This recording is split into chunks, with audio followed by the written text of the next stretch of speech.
Welcome to One World Radio Station, promoting the oneness of God, oneness of religion, and oneness of humanity.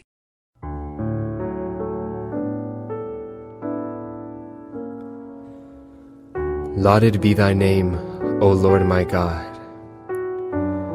I entreat thee by thy name, through which the hour has struck, and the resurrection came to pass, and fear and trembling seized all that are in heaven and all that are on earth, to rain down out of the heaven of thy mercy, and the clouds of thy tender compassion, what will gladden the hearts of thy servants, who have turned towards thee and helped thy cause. Keep safe thy servants and thy handmaidens, O my Lord, from the darts of idle fancy and vain imaginings, and give them from the hands of thy grace a draught of the soft flowing waters of thy knowledge. Thou truly art the Almighty, the most exalted, the ever forgiving, the most generous. Baha'u'llah.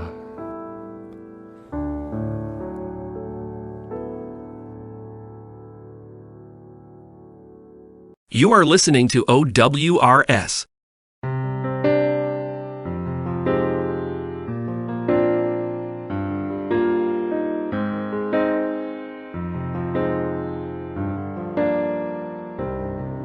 Oh God, guide me, protect me, make of me a shining lamp and a brilliant star. Oh God, guide me, protect me, make of me a shining lamp and a brilliant star.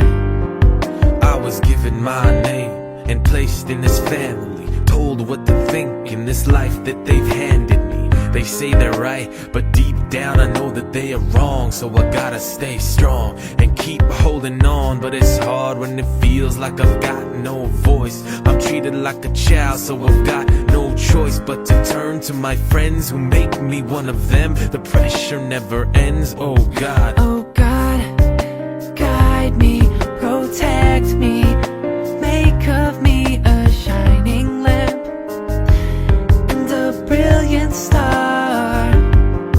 Oh God, guide me, protect me, make of me a shining lamp and a brilliant star. I know these are mistakes that I don't really need to make, cause it's in my own hands to shape my own fate. But I feel like I'm lost when the teacher try to teach me, preacher try to preach me, but only you can reach me. I know you're always there, I know you've always cared, cause I can feel that there is hope, but my vision is impaired by the clouds that have found me as darkness surrounds me. Oh God, guide me. Oh God, guide me, protect me, make of me a shining lamp and a brilliant star. Oh God, guide me, protect me, make of me a shining lamp and a brilliant star. Make me a star, make me a lamp, ignite my heart, make it shine in this land. Oh my God, my life, my desire, I wanna spread love just like a wildfire. Make me a star, make me a lamp, ignite my heart, make it shine in this land. Oh my God, my life, my desire, I wanna spread love just like a wildfire. Oh God, guide me, protect me, make of me a shining lamp and a brilliant star. Oh God, guide me, protect me, make of me a shining lamp and a brilliant star. Oh God, guide me, protect me,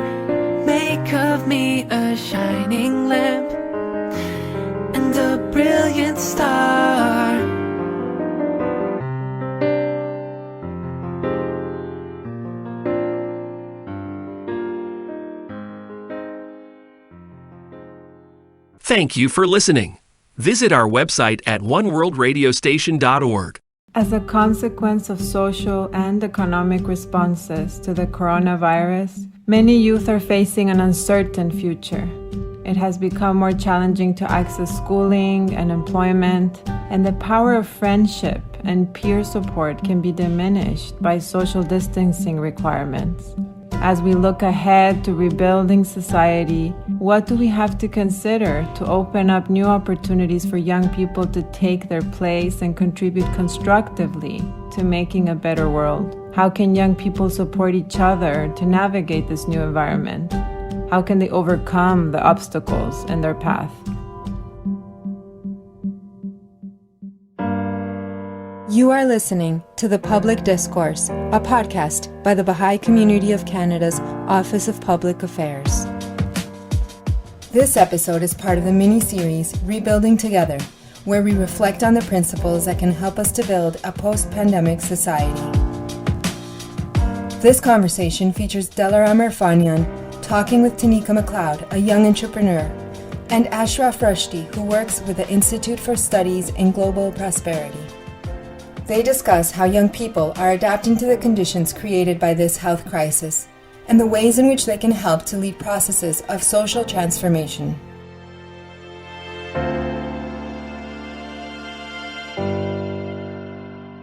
I'm delighted to explore these questions today with Tanika MacLeod and Ashraf Rushdie on what is now the 5th episode of our new series, Rebuilding Together. Welcome to the podcast. Thank you for having us. Ashraf, you have been a host of this podcast in the past, but Tanika, this is your first time joining us. So perhaps I can ask you both to introduce yourselves. If I can start with Tanika, please. Sure, yeah. So I'm Tanika MacLeod. I am a recent graduate of York University. I did my BA and MA at York. And since I have worked in nonprofit evaluation, program design and development, and I've also started a tech startup about a year ago with my brother and a couple of other people. And since then, I've just been really focusing on entrepreneurial work. I've since been working as a freelance evaluator for nonprofits and a CEO of this tech startup. Wonderful, thank you. And Ashraf? Yeah, my name is Ashraf Rushdie. I live in Toronto, and I have served for several years with the Office of Public Affairs of the Baha'i Community of Canada that's hosting this podcast, and right now do a lot of work with the Institute for Studies in Global Prosperity, which organizes educational activities and research activities around the world, and I work a lot with the programs in Canada that support university students. Great. It's really lovely to have you both here today. I'm excited to navigate some of the questions with you. Tanika, you have worked in the field of youth employment, as you just mentioned, and you are now involved in entrepreneurship. So how do you think young people are facing this current crisis, and what qualities are helping them to navigate it? Yeah, that's such a great question. In my experience, being a young person, working with programs who support young people, working with my peers and colleagues, I think that the gravity of the situation varies depending on, social locations. And I find that individuals like myself who are young and racialized are experiencing the brunt of some of the consequences of this pandemic, and as well as the social unrest that we've seen in the US particularly, but here in Canada and around the world, calls for racial justice have been, exhilarating and motivating on one hand, but also kind of disillusioning that we have to still, bring our bodies outside and sort of on the line for something that we expect to be a universal right. And so seeing so many of us out there can be really motivating, but also, like I said, just a little bit disappointing. And so I think that the qualities that young people have that will help us to overcome these challenges are very innate in many younger generations. And I think all generations have experienced these kinds of qualities like resilience, like ingenuity. And I think that this is something that we've seen a lot in millennials and Gen Zs, not to say that, Gen Xers are not those qualities or don't exhibit those qualities, but we've seen a lot of creativity coming from young people, especially now, especially in the way that we've seen these social movements take place. And I think that ingenuity, creativity, that kind of drive to overcome challenges will be what helps young people really overcome the current situation, as well as create new futures and new possibilities for the way that young people shape the community that they're in. And so that's where, for me and my family, entrepreneurship has played a really big part in filling that void, because we have these skill sets. We've been trained in a particular field. We have experiences, lived and professional, but nowhere to really channel that. And so what you're kind of left with is yourself and your great ideas and a desire to bring them to light. And so I think a lot of young people are maybe in that space right now. They've been given time and space to really think about things in a different way because of the pandemic. We've seen that entire nations can absolutely change the way that they move and the way that they do things on a dime. We just need to commit to that. And so I think that's something that young people will sort of bring to the fore in the next few years, is just a wave of really creative entrepreneurship in a whole host of different ways. And hopefully that'll, bring a lot of hope out of this really tragic time. You touched on very important qualities that we've also talked about in general terms during our podcast episodes in the past. And, the main reason why we started this was talking about resilience, which is one of the qualities that you also mentioned. But in a bigger context, there's so much more, as you mentioned. And I think also the education part is one of the, the places where the youth need a lot of the support, obviously, coming into it and out of it, as you mentioned, with employment. And there's a whole set of support systems and networks that need to be in place to support youth and in that capacity. So thinking of that, it makes me think of my next question for Ashraf, because I know you've been working with a variety of, youth and educational initiatives for a number of years. And so what kind of support do young people need at this time, do you think? And what are the particular needs of this population? Yeah, this is, already I think Tanika has touched on a lot of these things that I think are important to bring to the fore in this kind of conversation. And some of those that really strike me are, there's very clearly a disruption happening and has been happening for quite a long time in the past few decades, to the degree in kind of every dimension of life that it becomes very difficult for young people in general, I think for our whole society, but for young people specifically, to determine what is my vision of a future? What role am I going to be able to play in this society that I live in? And even what's the path to get to that vision? Both of those things I think are deeply in question right now. And so when I think about youth and the needs and support that youth need, I want to bring up this thing that Tanika said about how a lot of this will vary based on social location. But in general, I think we can say that youth need an opportunity to reflect on this time and what it is that's actually happening in our society, and an opportunity to do that together with each other, and with their communities. I think that really youth need a place where their voices are heard and they're able to participate in a conversation about the kind of future that they want to see in their community. Because I think when we look to youth, when we think about supporting young people, we really are struck again and again by the capacities of young people. So when we think about what we need to do to support young people, I think a lot of those supports look like enabling. They look like channeling. They look like strengthening what it is that young people are already striving to do. So I think that those are some of the main kind of things that I would touch on. When we get more specific, we get to things like unemployment, or meaningful work. I also like that term that you brought up, that like, what kind of work actually am I seeking? And it may be that actually, and I think the more, that you speak to young people, the more you see that actually there isn't that much of an interest in a lot of the kinds of work that are available in the society around them. That actually there's this kind of push, desire to see a new kind of life that they could live in integrating all of the ideas that are spreading and circulating amongst a lot of the young people, at least that I'm in touch with. So I think that one of the ways to support youth is also to help to enable the realization of that best possible future, and to shape it, to give that, to give volume to that voice, basically, in our society.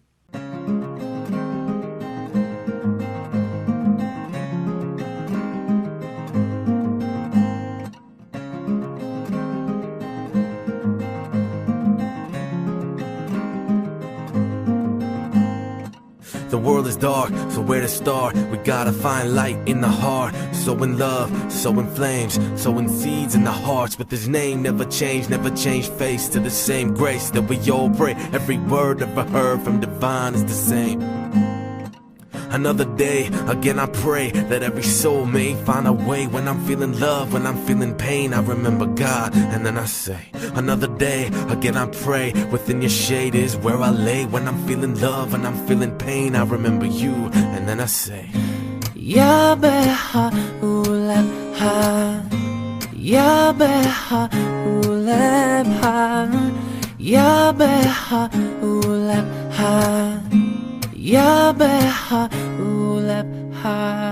In the soul, heart, in the mind, you will find a tale that's as old as time. Man is given gold, given wine, man is given choice. Why I choose to be blind? You can find no lies in these eyes. I have tried to defy the divine, but who am I? Just a youth with the light of truth, let it shine.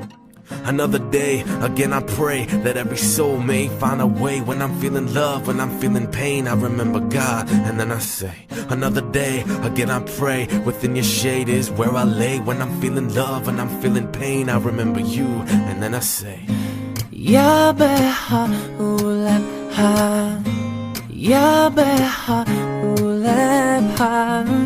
Ya Baha'u'llah, Ya Baha'u'llah.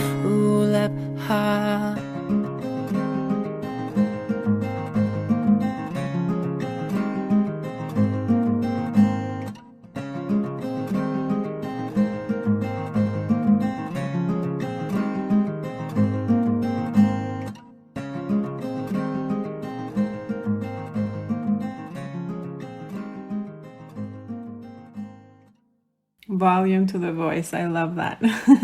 Building on those comments that you made, this crisis has exposed certain, as you mentioned, the structural issues in our society that are preventing youth from advancing. So Tanika, what kinds of structural changes do you think we need to talk about in terms of allowing young people to play a role in contributing to the betterment of their communities, just as Ashraf was mentioning? I mean, I guess my first response would be, how much time do you have? Because I think the list is long. I think we're overdue on structural change.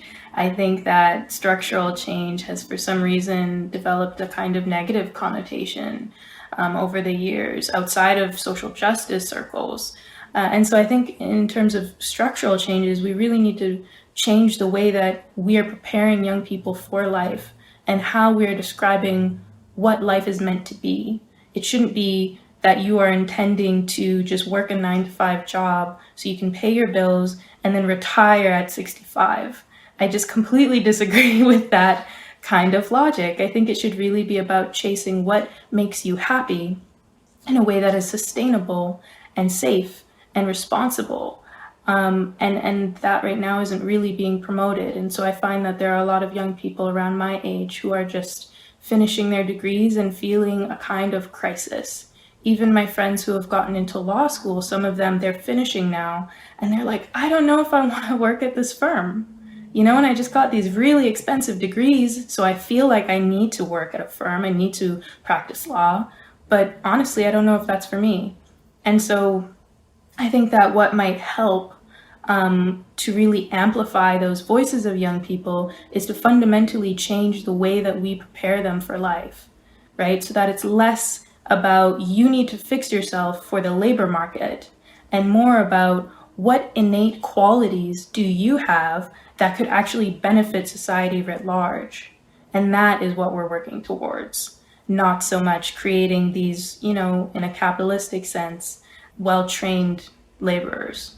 That's not who we are. And I think many generations have been fighting against that idea. And I think that, young people, again, with entrepreneurship being such a robust sector right now, it's looking more like an option than, say that 9 to 5. And we really, as a society, need to listen to that and sort of shape ourselves around that, starting with education. Thank you. Yeah, you're absolutely right. In all movements in our society, we need to have this in mind. And one of the other things you touched upon earlier was about these social movements that we've had lately related to racial justice and equality. So, Ashraf, I wanted to touch a little bit more on that and ask you, we have seen young people, at the forefront of these social movements that have been emerging in the last few months.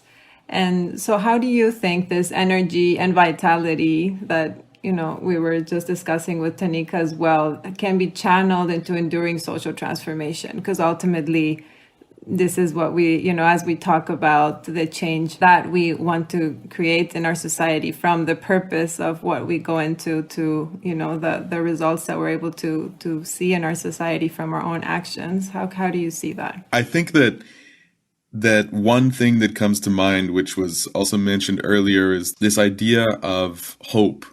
And I think that youth need enduring sources of hope in order to continually channel energy and vitality into something as large as wanting to see a social transformation, a permanent structural change in the society that we live in. And I think that, we can see that every generation has causes that they champion, and some of those causes need sustained championing from generation to generation, need an entire society behind them before movement can really happen to the degree that our consciousness rises. Basically, our consciousness increases and we notice more and more change that's required in order to realize an ideal. And I think, like Tanika was saying, we can see how in the face of a crisis like the coronavirus, whole sectors are ground to a halt. Something that actually in the imagination of people before this crisis was impossible. Like, there's no way that things the way they are could stop. And I think now that we've seen that they can stop, that should also be, like a lesson for youth, like a recognition, not just for youth, but for our whole society, that with enough will, with enough of a recognition of basically the depth of the issue, the consequences of social ill like racism on our entire society, that it should begin to motivate this kind of drastic action. But I think that that kind of consciousness building, much as things have been promoted on social media, much as things have been shared in the news, that we can also tell from the tenor of the emerging conversation that it's been mostly just swept up into the very like us and them polarizing kind of setting that our national media is gripped by. And so, to see where that conversation actually advances, I think youth need to really speak to those around them in their community. If one is continually serving one's community and sees change at that level, which is actually, it's like a laboratory. It's like a level at which it's possible to actually learn how to build these environments of unity, then I think that will be the best place. If you want to build a society that recognizes the oneness of mankind, then we have to labor for that, probably for the rest of our lives, and also expect that it will be several generations worth of effort for us to move towards some goal that even now we can see, but we can't, we don't see it instantiated everywhere, but we can actually see that ideal with a lot more clarity than I think we could, 50 or 100 years ago.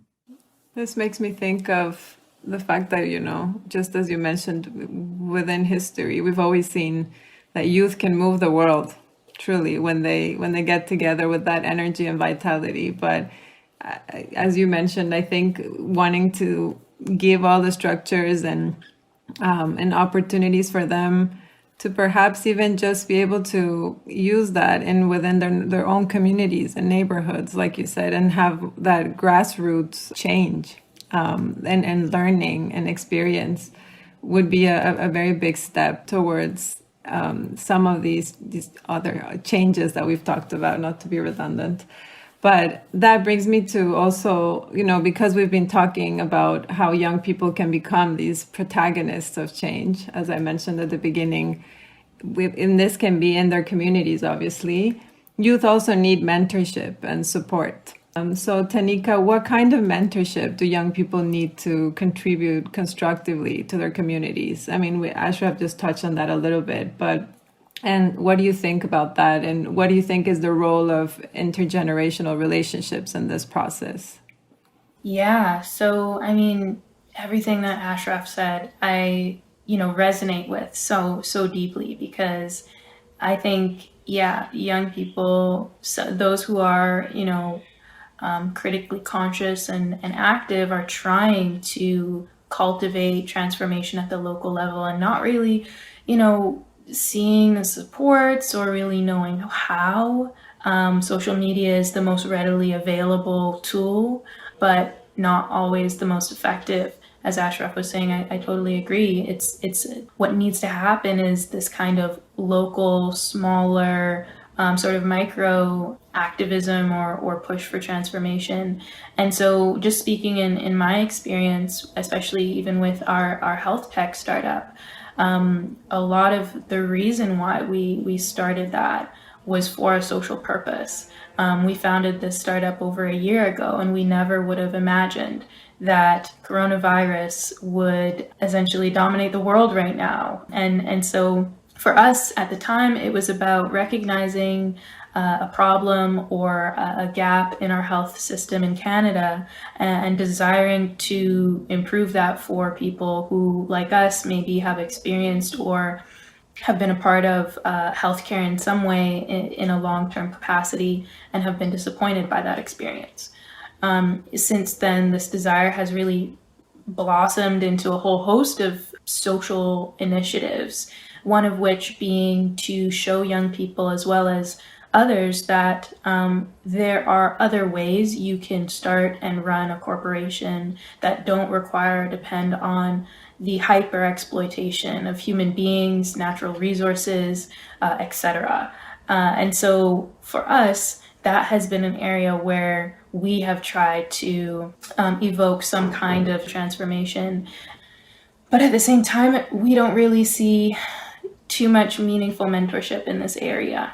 It's challenging, and surely the experience is different for many people, but if I could speak specifically to entrepreneurship in the tech industry, especially for racialized founders, there's a lot of talk right now about wanting to support and fund Black and racialized founders, but on the ground, it's really hard to firstly access these funds, and secondly, find people who are willing to commit themselves to your very, very early startup project and give you meaningful support. And so what I think meaningful mentorship is, and Ashraf has talked about this a lot, is a kind of allyship, a kind of partnership wherein collectively you determine what are the goals that these young people are trying to achieve, and then support them alongside of them in achieving those goals.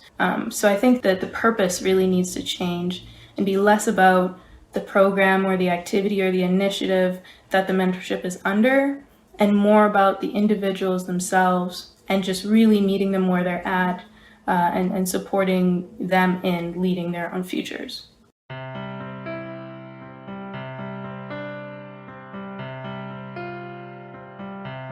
Where there is love, nothing is too much trouble. Where there is love, nothing is too much trouble. Where there is love,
How do you think what you mentioned is linked to this intergenerational relationship as well? Do we always assume that maybe the mentor will be someone who's older and more experienced than, or even from other, generations within the society? How does that play a role?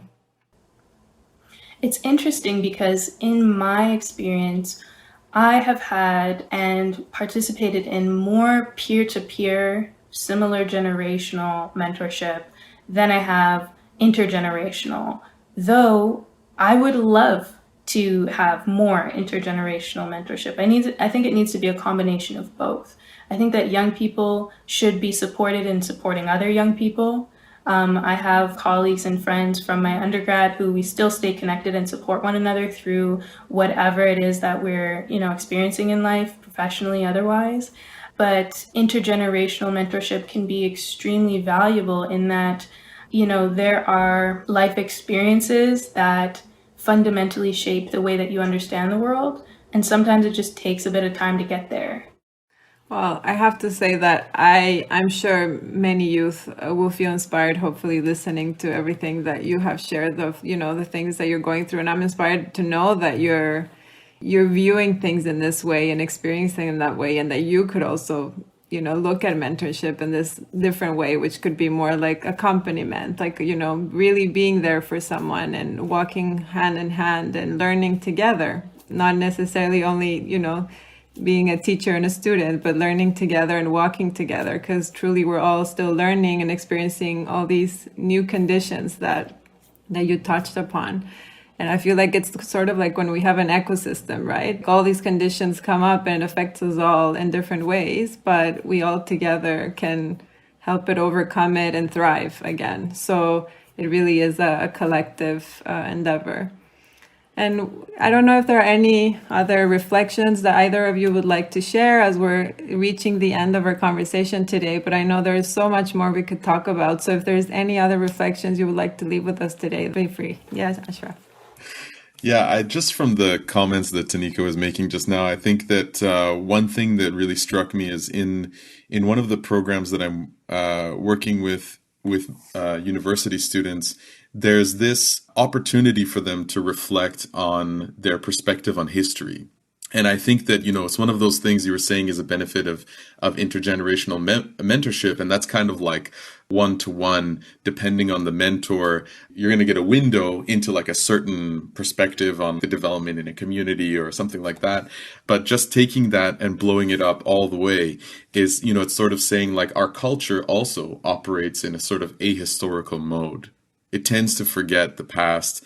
And I've been to so many conferences where everyone can diagnose the problems, but rarely is there a vision for the future that's put forward. So we kind of see ourselves as actually just being in this little condition, and we experience most of the world as a series of events.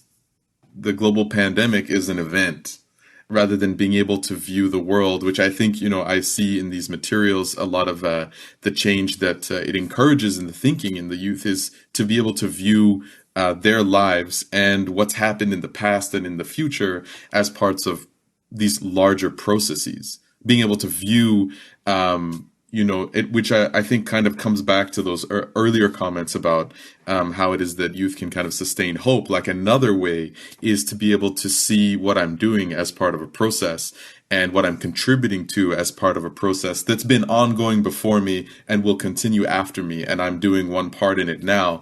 And on the constructive side. And so the more that I think youth can gain that kind of perspective, the more I think it opens doors to, channeling their energies in a way that they won't look back and feel like it was wasted.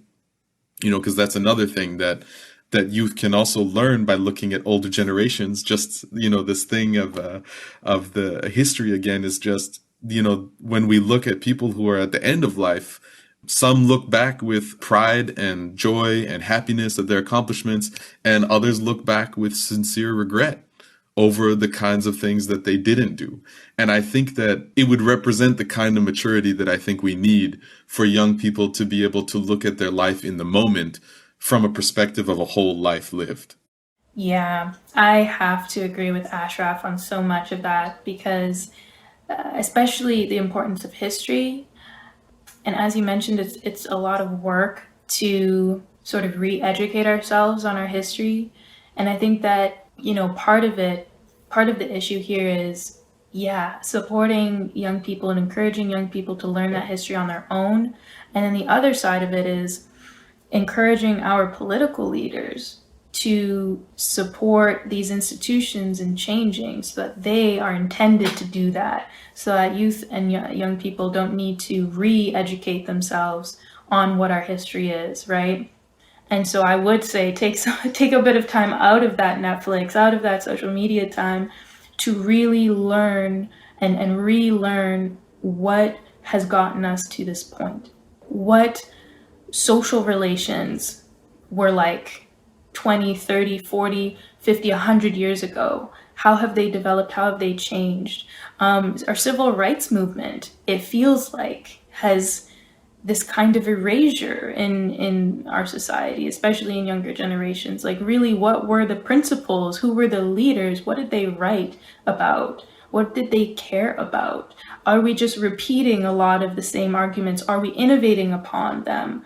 And so what worked in that time and what didn't work in that time, so that we don't have to keep making these same sort of mistakes, or, even if the arguments and the methods of that activism was great and effective and could still be today, we also still need to change our approach, because as we've seen, there was a limit to that effectiveness, right? We still experience, and perhaps in ways more intense than the years shortly after the civil rights movement, we still experience racial and other kinds of inequity. And so we know there's a limit to that, and we've got to change our ways. And so learning our history can really help with that. But again, I understand that there are structural limitations to what we can and can't expect of young people. And so on the one hand, supporting them is our prerogative, but on the other hand, and perhaps even more so, should be to turn our attention to those who actually have the means to change our institutions.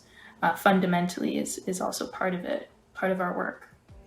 Thank you both for such a meaningful conversation, and all your thoughts and sharing your experiences and your reflections, the things you have learned along the way. Thank you so much again for your time today. It has been wonderful to have you here on the Public Discourse. Thank you for having us. Thank you. You have been listening to The Public Discourse, a podcast by the Baha'i Community of Canada's Office of Public Affairs. You can learn more about the Baha'i Faith at baha'i.ca and follow the work of our office at opa.baha'i.ca,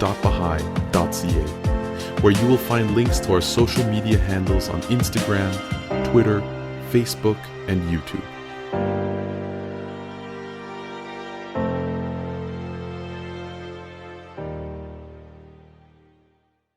You are listening to OWRS.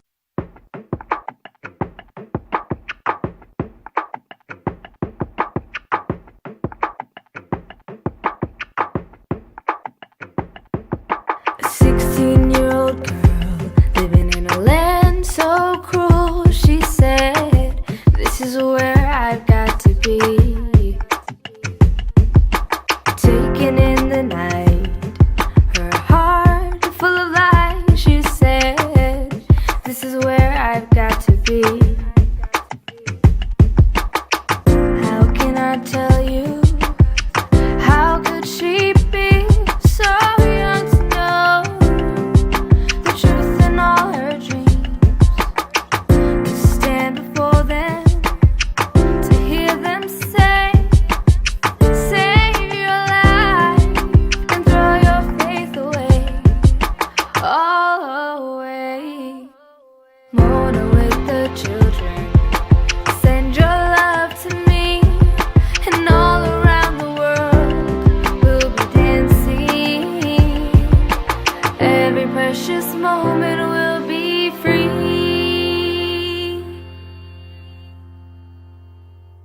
I can see her in my heart. The whole world was falling apart. She said, "This is where I've got to be." A captive in in the light. A love that burns so bright. This is where I've got to be. And when they asked her, what could she say? She said, you can't break my heart, you can't take my faith away. And when they told her the price that she would pay, she said, take my life, take it all away, all away. Mona with the children, send your love to me, and all around the world we'll be dancing. Every precious moment will be free. Mona with the children, send your love. Ooh.